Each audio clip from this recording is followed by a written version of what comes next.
My philosophy is that I've got to tell you the sanitized version for the purpose of this podcast. Our world is in a terrible mess. Our world is terrible, but it doesn't have to be. That's my philosophy. Our world could be so much more wonderful. It'll never be perfect, no matter what happens. It'll never be perfect.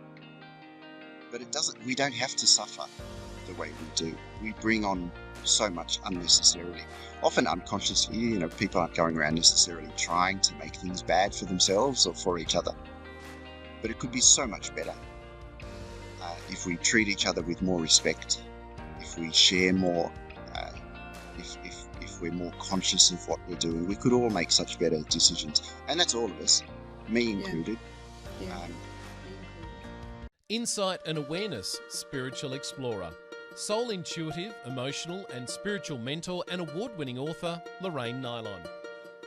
Welcome, explorers, and thank you for being part of the adventure. Today we have Michael Brosowski, the founder of Blue Dragon Children's Foundation, an Australian charity in Vietnam. And Blue Dragon deals with human trafficking, slavery, and homelessness. Now that is not an easy arena to be in, Michael. I would agree with that. And it's not what I expected to ever be in. It's happened along the way. So how did you get into it? I moved to Vietnam in 2002. I'd been a teacher in Sydney. I'd been to Vietnam on some holidays, and I just loved the country. So I moved here without much of a plan, and I was teaching English in a university here in Hanoi. And along the way, just started to meet homeless kids, street kids. They were doing jobs like shining shoes or selling trinkets on the street. And because I was an English teacher, I just got talking to them. And when they knew that I taught English, they wanted me to teach them some English. And so it really just started like that, quite naturally and spontaneously. The work with human trafficking and slavery came a bit later, when some of those kids who we knew were trafficked, and we went looking for them and brought them home. So it was all, like I say, very spontaneous, a very unplanned journey. Right. So do you go and get the children, you rescue them from where they've been? I had a look at your website, and some of the stories are quite horrific. And for someone that's never lived it, I couldn't imagine what it's like to be taken from your family and then, in a different country. Even some of them are, taken from Vietnam into China. I mean, and so do you set up rescue squads, and how does it work?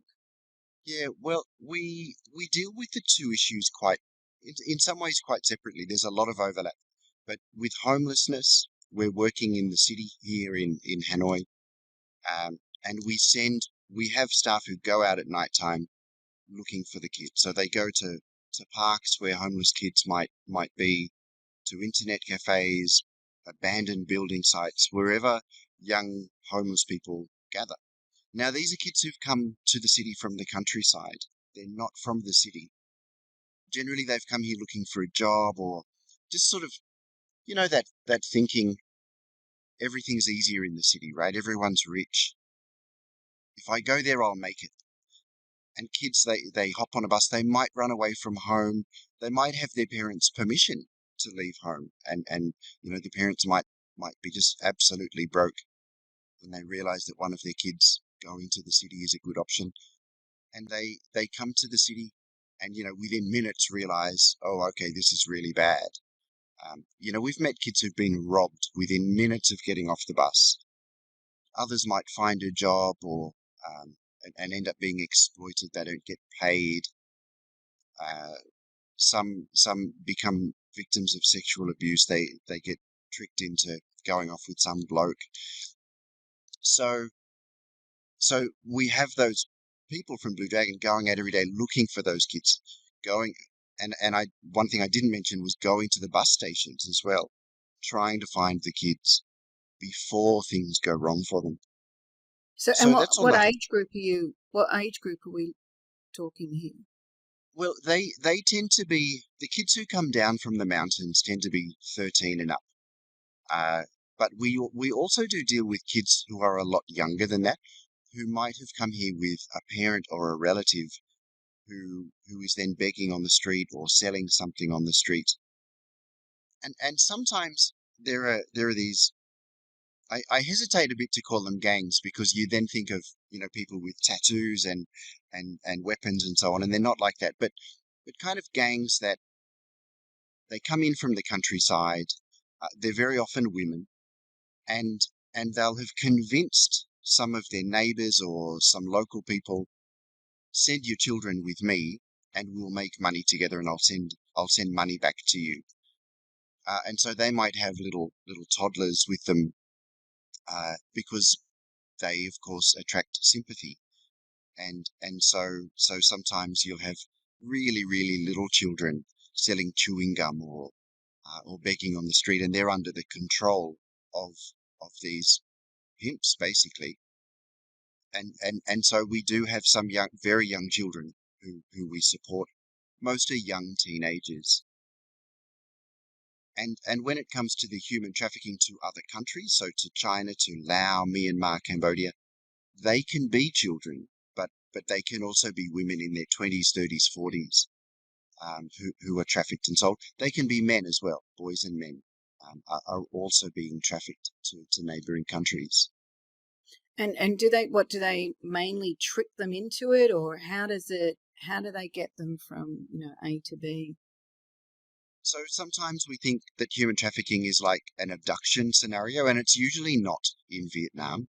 Um, it's a deception. So a trafficker builds trust with their target, with their victim, usually offering a job. Sometimes it's a kind of a relationship deception, so someone pretending to be a boyfriend, for example. But most commonly, the people who are being tricked are just in need of a job. They're broke. Someone in their family is sick. They've lost their job because their company closed, and the trafficker sees that vulnerability and says to them, well, I know someone who's got a restaurant, or my brother has a factory and really needs to hire people. It's always something very believable.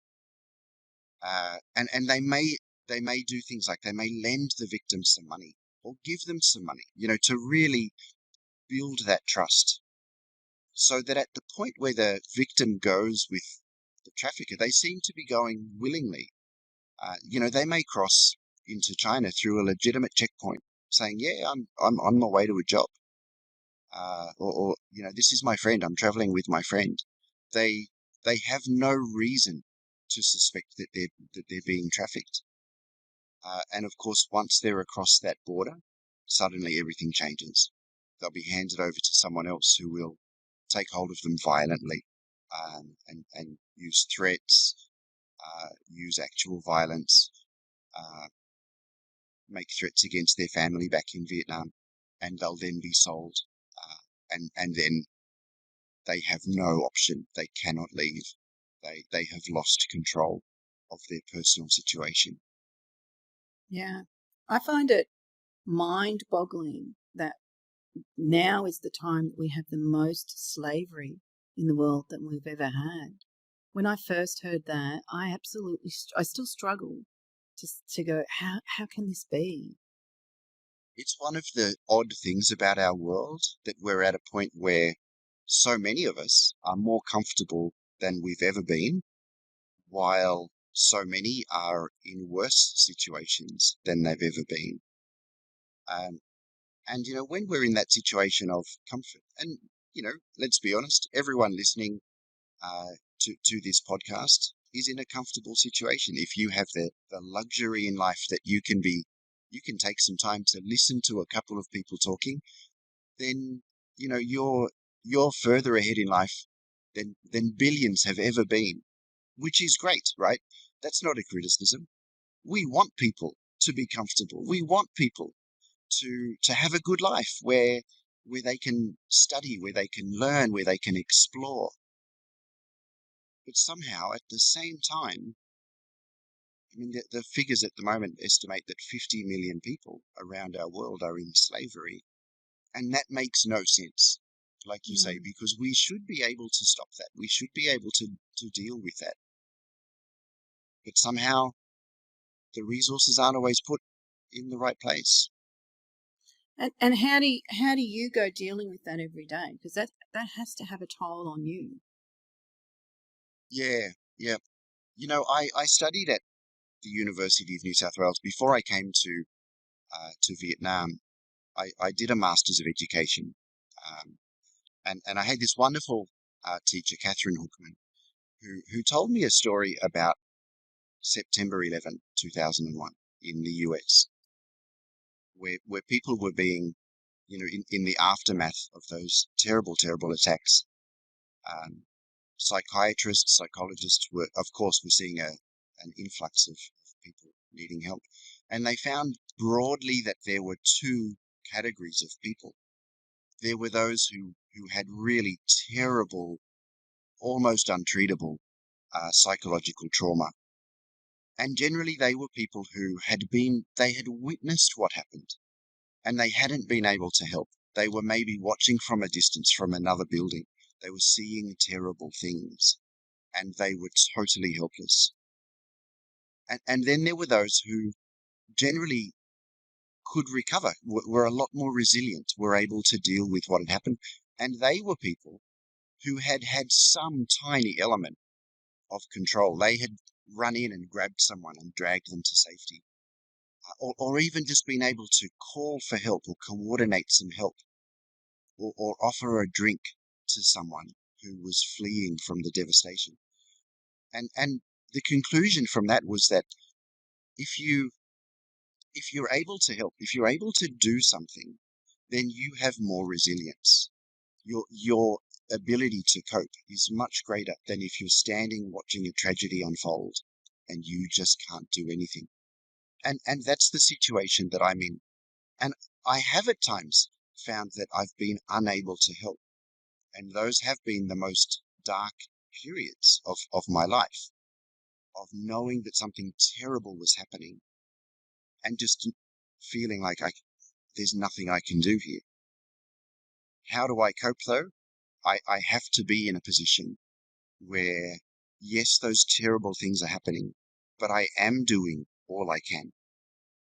And that doesn't make it okay. It doesn't mean you go home whistling at the end of the day, carefree, but it means I can cope.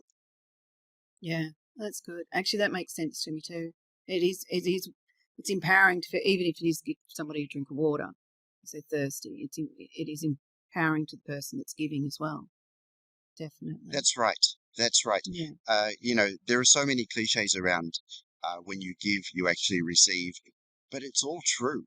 Uh, being selfless is great, but you do get something back.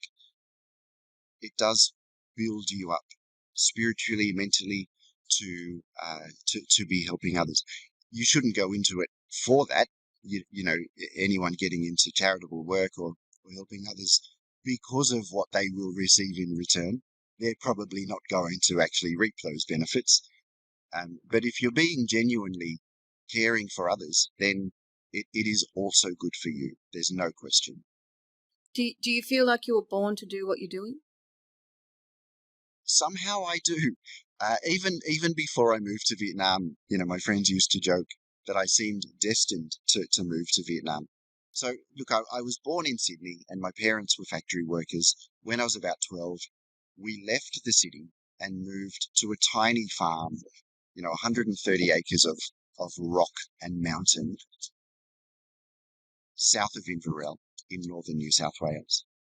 I went to a little central school for some years, and then I moved to Inverell High. Now, I was the most foreign person at Inverell High School because of my surname. My dad's a German immigrant. People thought that I was a foreigner. I didn't even speak German, right?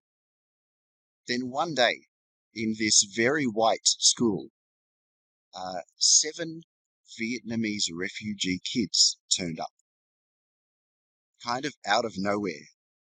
Somehow they had left Vietnam on a boat. They'd been in a Malaysian refugee camp.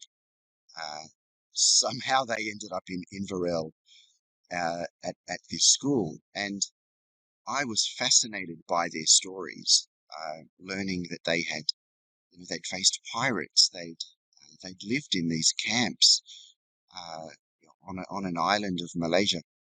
Their story just blew me away, and so I started teaching some English to them, helping them to settle into the school. And from that moment, it was just clear that I was going to end up in Vietnam one day. Everything kind of just worked towards me being where I am. Yeah, it's fascinating, isn't it? It's like the starting point to something that you have no idea where that's going to take you. So, That's when right. the kids, That's right. yeah. So actually, and when we look at our lives, we see that there's these little points along the way that they're heading us in a direction, which is beautiful. Yeah, I've heard another theory, and I can't even tell you where this theory comes from. It's not my theory, but I've heard that when you really think back to when you were very young, to your very first dreams, the first things that excited you, um, actually they're the things that ultimately in the long term you should do. That it's like life takes us away from those real passions that we have. We think we need to pursue something else. We think we have to build something else. And actually in the end you look back and it's what you loved as a child that really makes you happy.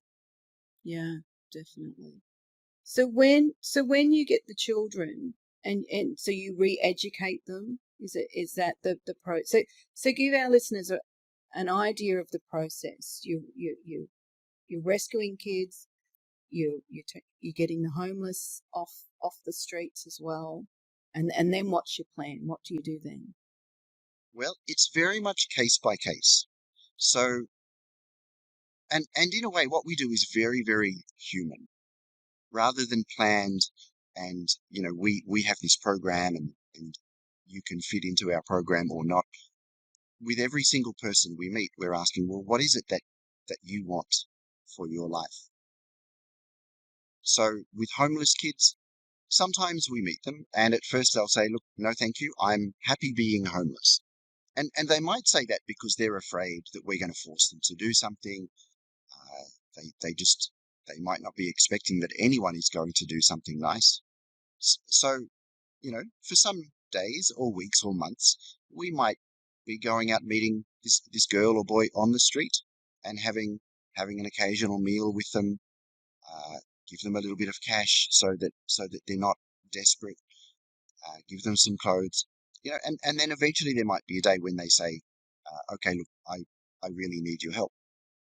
Others, the day that we meet them, they'll be saying, get me out of here, please. Yeah, I'm ready. I'm Yeah. ready. There are those, it happens. So then, okay, well, what does this child need?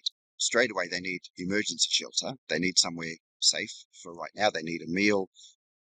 But now, why are you on the street? What's happened here?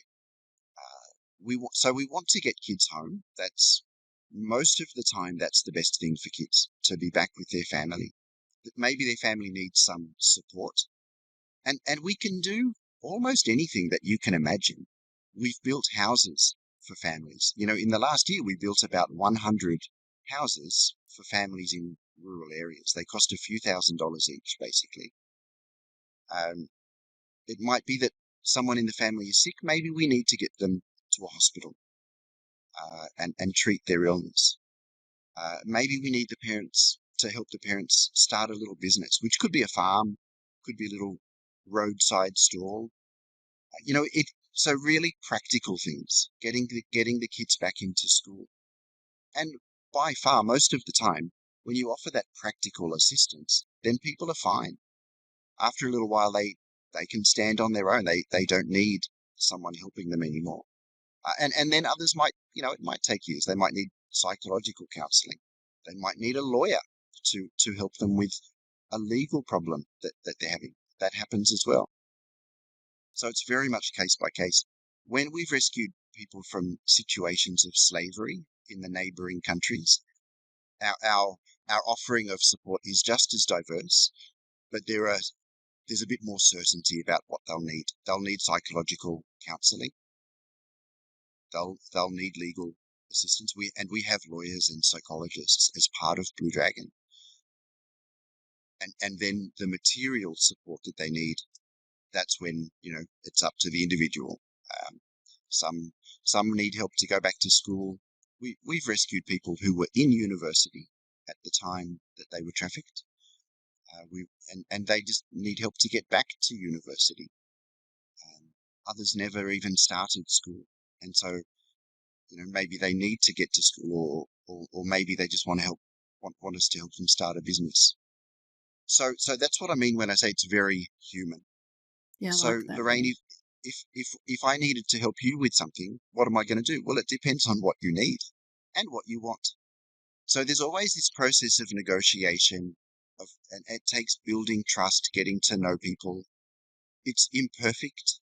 It changes from time to time, but it means that we don't have to ever exclude anybody. We never have to say, look, we can't do that for you because Blue Dragon doesn't offer that service. There's always a way to help. Yeah, meet the person where they're at. Yeah, Yeah, that's it. yeah, no, I love that. That's brilliant. So have you noticed a big change in what's occurring, or is it just consistently the same, or is, what are you noticing that's Yeah, actually happening? that's a really really big question. One thing first of all about Vietnam, and secondly about human trafficking, is that they constantly change, Right. constantly. The underlying principles of our work, of how we meet kids where they're at, the respect that we show young people, and those we're supporting, those underlying principles, they stay the same no matter what. But the actual circumstances and situations that we're dealing with, my goodness, they evolve at the most rapid rate that you could imagine. So when we started with human trafficking work, of rescuing people from neighboring countries, we were rescuing Vietnamese girls from brothels in China. That was it. Then the Chinese authorities had a really big crackdown on those illegal brothels. Fantastic. So that kind of stopped. But now girls were being trafficked. Girls and women were being trafficked to be sold as brides. And then so for about 10 years, that was our work. We were rescuing Vietnamese girls and women from bride trafficking. Then COVID came along, and getting into China became a lot more difficult. And so the traffickers had to find other ways to make money. And so where we're at right now, and by the way, come back and speak to me in a year, and this will probably be totally different. But the traffickers started opening what we call scam centers in Cambodia. Basically, what they do is they traffic people and make them become slaves. And their job as a slave is getting online and scamming people in other parts of the world. So in these scam centers, they might have, let's say, 100, 200 people. There'll be some Vietnamese, some Malaysians, some Thais, and their job will be to scam people back in Malaysia or Vietnam or Thailand. And by the way, there are Vietnamese-speaking people in Australia, so they're targets as well. It doesn't matter where you are. There are Thai-speaking people in the US who are being scammed by Thai slaves. And so these started in Cambodia. And wow, it turned out to be super profitable. And these centers kind of expanded. They would include a brothel in their center. There's now talk that some of these also involve animal trafficking, potentially organ trafficking, which is very rare, but we're now hearing about it. And these centers, they were so profitable that now they're moving to other locations as well, especially to northern Myanmar, which is basically lawless. And so in Cambodia, where they were able to work kind of with free rein, in Myanmar, it's at another level. And I'm always very careful not dramatize things, to not make things sound worse than they are. But I can tell you honestly that in northern Myanmar, if one of their slaves is misbehaving, is not working well, it tries to escape, they'll just kill them. Oh, If they think there's no more money to be made from this person, just kill them. it's no value. It is horrific. Yeah. And even recently, we've been rescuing people from Laos. Now, Laos is a tiny little country. Most Australians, most people listening to this podcast would know very, very little about Laos. It's a landlocked country, very undeveloped. And all of a sudden, people are being trafficked there for these scam centers. They're operating in what we call SEZs, special economic zones, that are generally run by Chinese businessmen. They'll rent on a 100-year lease 1,000 hectares and set up businesses there. So, it's difficult for Lao law enforcement to operate there as they normally would. And Chinese law enforcement also can't operate there. So it's kind of this legal grey zone, and gangsters are taking advantage of that. We never imagined we'd be rescuing people from Laos. So that's the pace of change. Yeah. So many people will ask me, what are you going to be doing in 5 years? I have no idea. I know we'll be rescuing people. We'll be helping people recover. But even to look at next year, this is work that we're taking a few months at a time. Right. Yeah. Actually, it is mind-boggling. It actually it's a lot to wrap your head around. So what do you think that humanity needs to acknowledge and understand for us to evolve? Because you're looking at the pits of it's funny, I refer to as humanity as people remembering that their soul's in a physical body and operating from that level of themselves.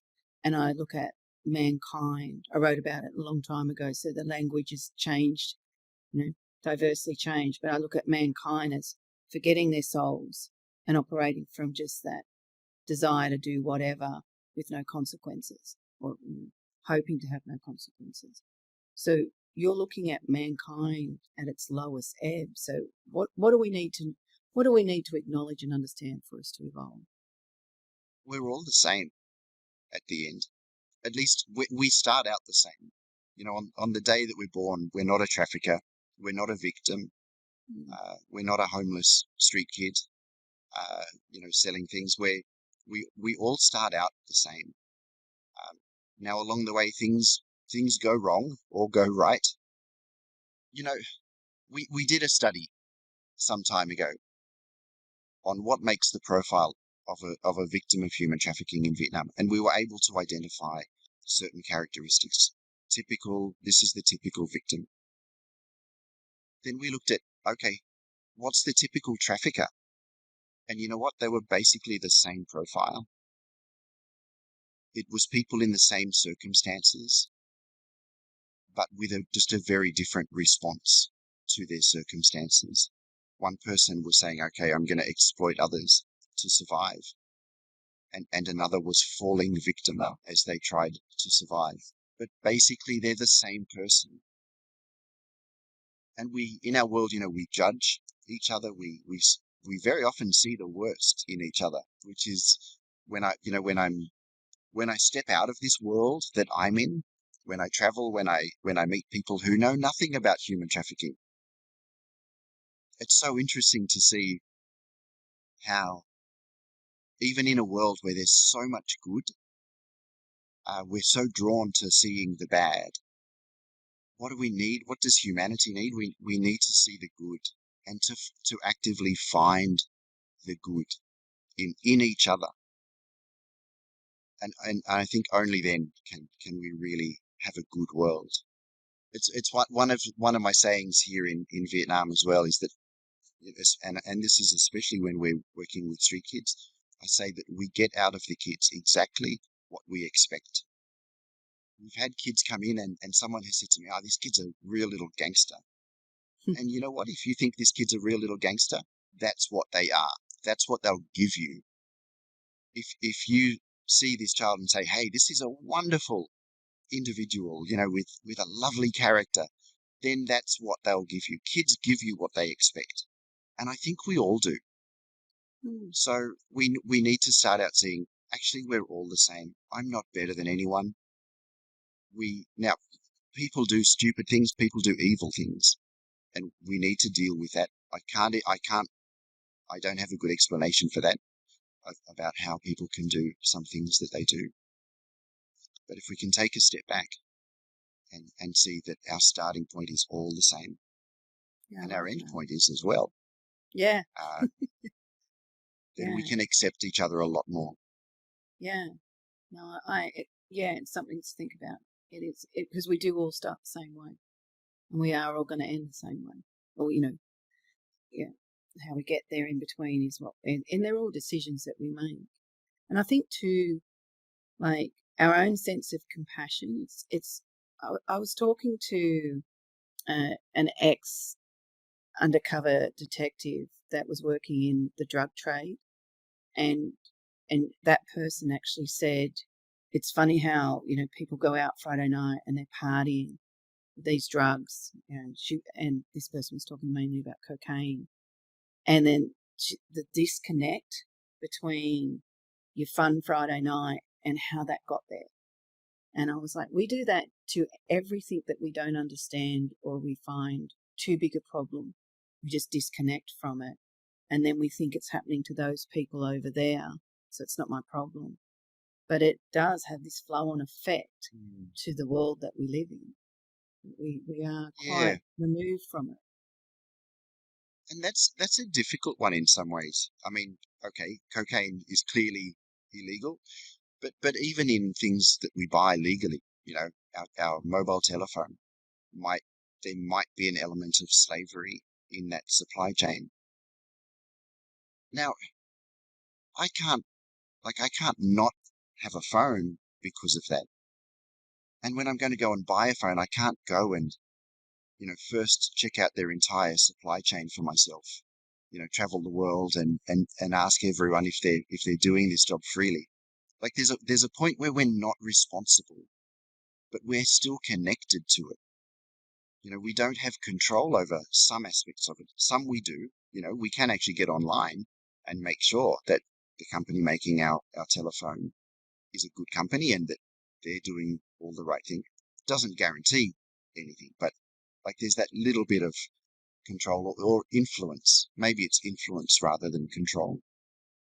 But in the end, if there is slavery in that supply chain, I can't beat myself up about that. Once I've done my part, our world is so messy and so complex, and I think it always has been, but it seems to be getting more and more complex as we're more and more interconnected, and in some way there we actually lose our ability to control or to influence a lot of our own lives because there are so many external influences there.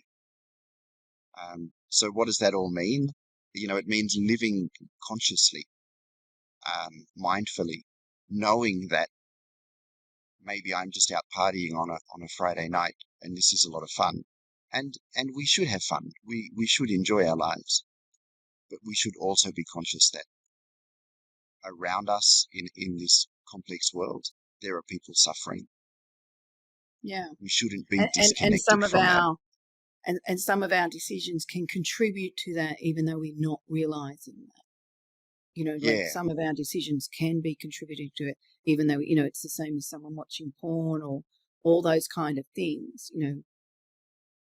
They're contributing to something, but someone's paying a price for that, a big price. That's right. That's right. Yeah. So we have to stand back and say, well, what can I influence? And then we have a responsibility to influence that. If you're buying a phone brand that clearly has children doing their mining for their precious minerals, you can control that. You can avoid that. Yeah. I accept that there are so many things that we also can't control, and that's just life. Yeah, we're completely unaware of it. We're completely unaware of it. Yeah, it's sad. So how do you feel about the world that you live in with what you do see? What's your philosophy on the world that you live in? My philosophy is that I've got to tell you the sanitized version for the purpose of this podcast. Our world is in a terrible mess. Our world is terrible, but it doesn't have to be. That's my philosophy. Our world could be so much more wonderful. It'll never be perfect, no matter what happens. It'll never be perfect. But we don't have to suffer the way we do. We bring on so much unnecessarily, often unconsciously. People aren't going around necessarily trying to make things bad for themselves or for each other.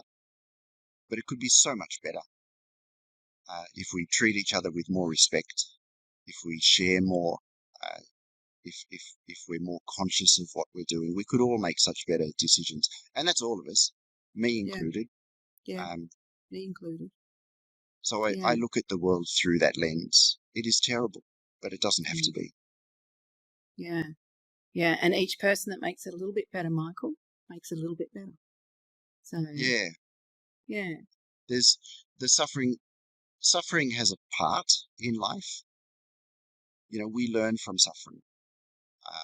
But so much of the suffering that we see today, I mean, that is not, we can't say there's a silver lining that people are being killed or that people are in slavery.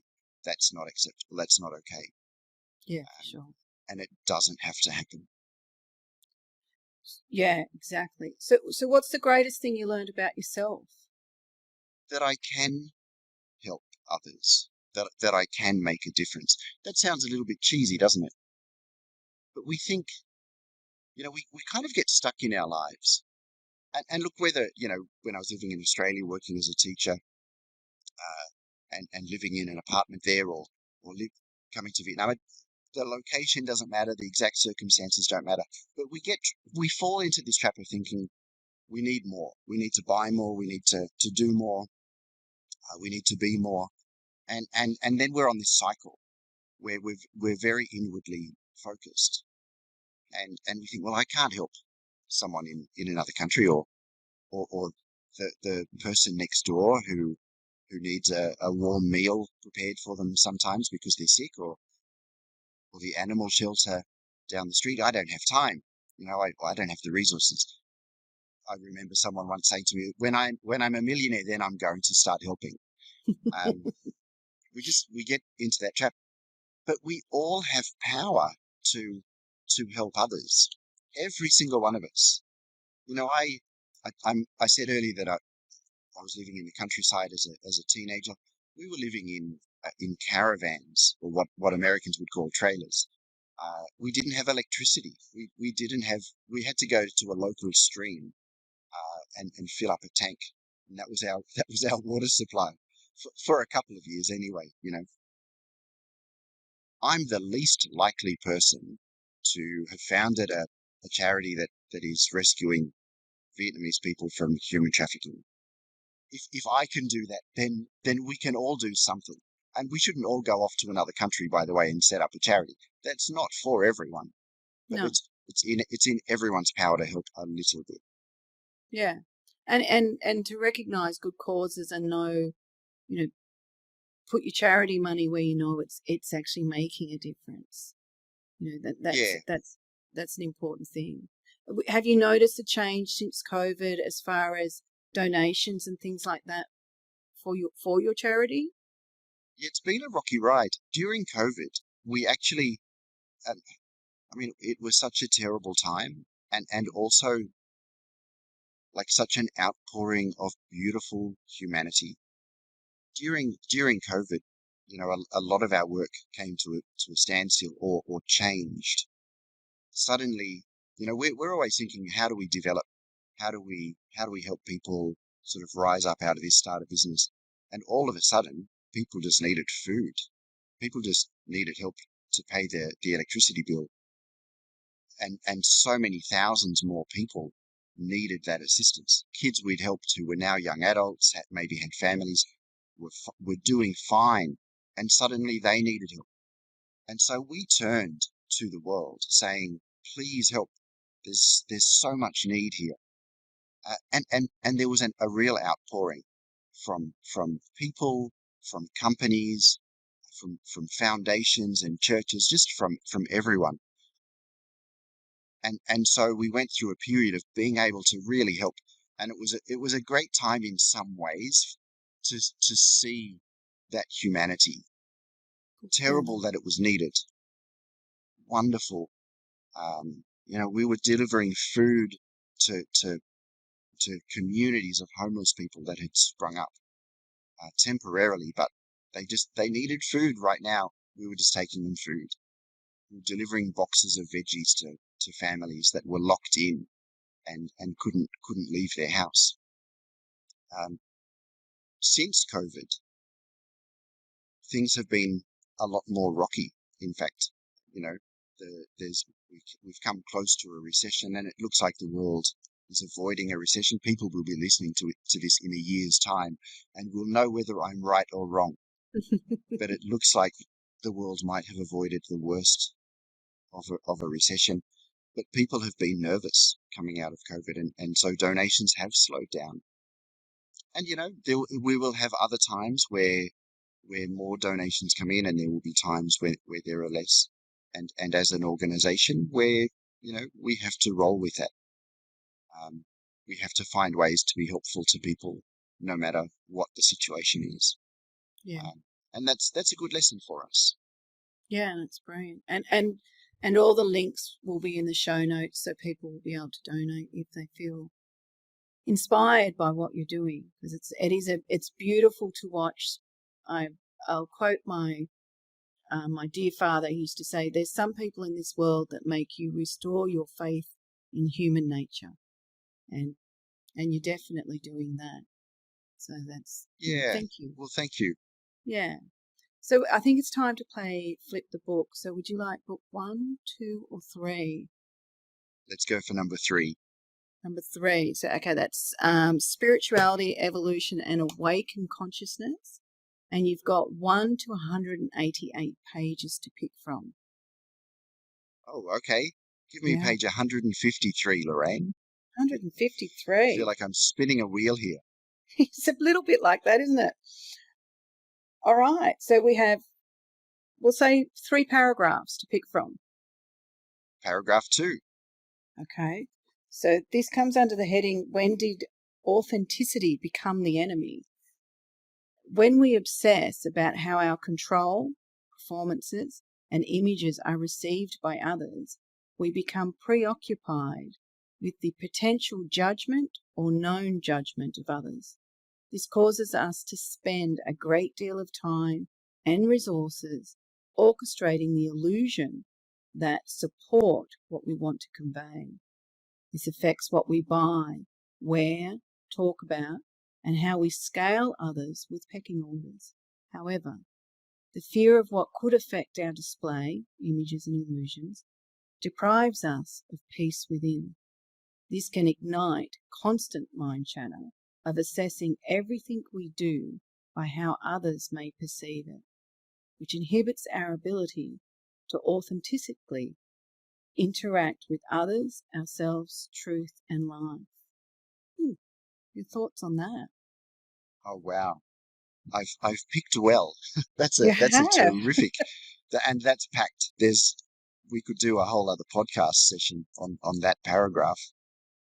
As a charity, one really good thing about my origin story of how I started Blue Dragon is that I had no idea how to start a charity. No idea. And I'm so glad. And even now, we've been running for 20 years now.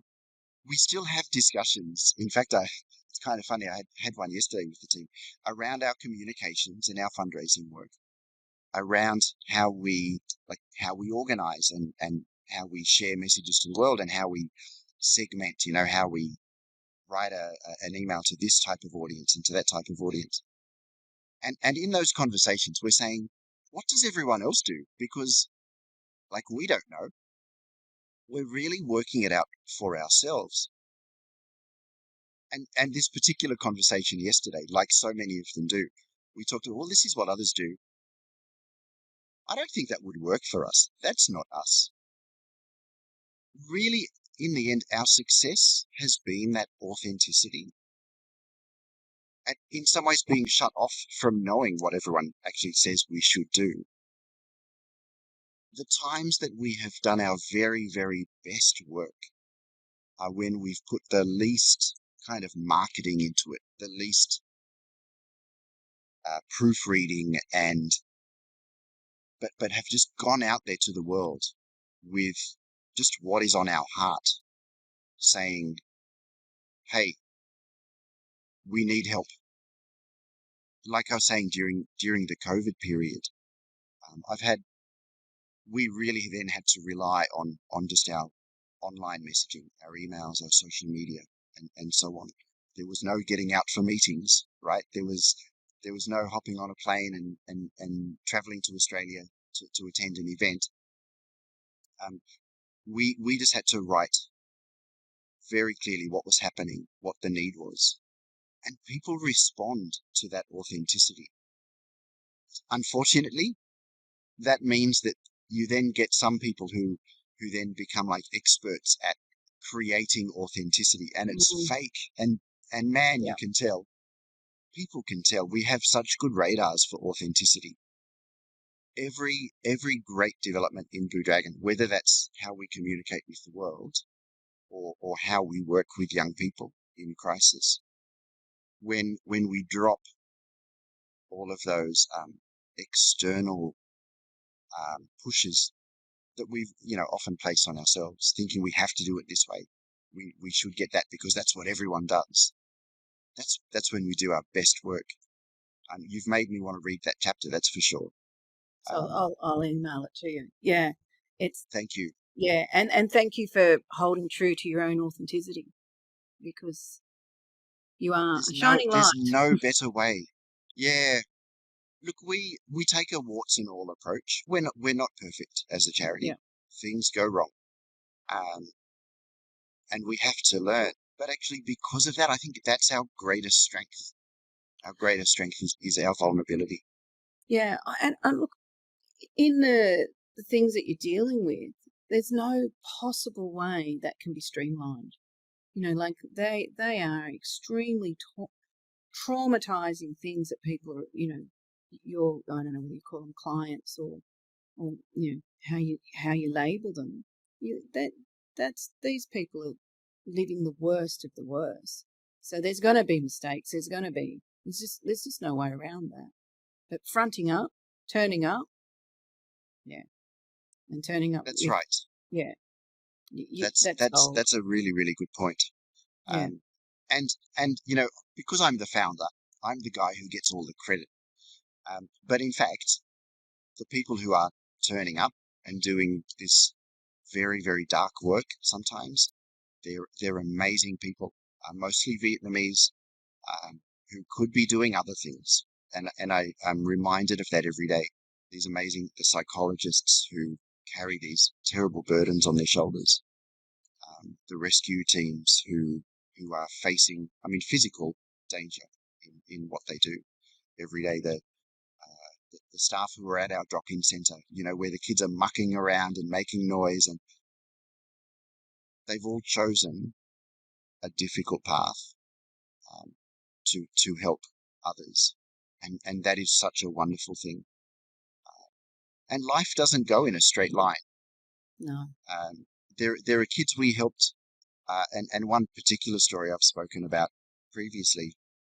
One young boy who we rescued from trafficking, who then burned his school down in a village, and the loss of this school was a terrible blow to that village, and he ended up in prison. Now he's a Buddhist monk, and he has devoted himself to charity. And there are kids we've helped who've ended up in prison.